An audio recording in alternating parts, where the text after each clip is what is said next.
someone who works with entrepreneurs and businesses of all sorts of sizes, what would you say is the ideal accounting stack for a small business or a startup?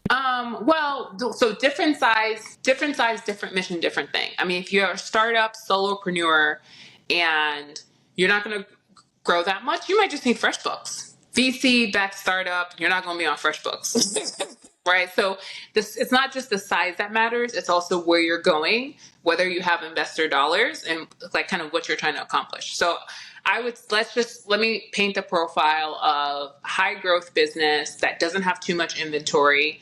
Let's say it's a high growth services based business. Like Xero is great. I know QuickBooks is more popular.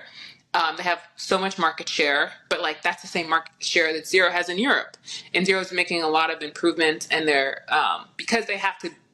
because QuickBooks and everybody knows their name. Xero has to win with being like easier to use, which it is, more attractive, which it is.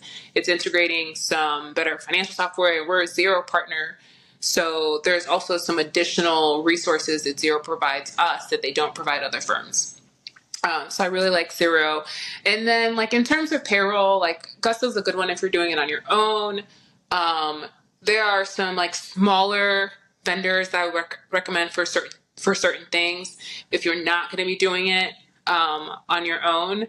And I would say the biggest thing is just remembering that like you need something that is good at this. So sometimes people will have a software that's good for their industry, and the software has a finance module, but there's an integration with like QuickBooks or Xero. Do you know why that integration exists? It's because they want to. It's probably better to use accounting specific software and then integrate it into your industry specific software. And a lot of times people try to just use that industry specific software to do everything.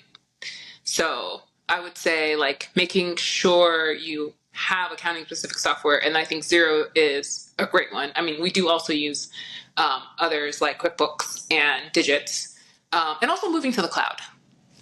Please, people, move to the cloud.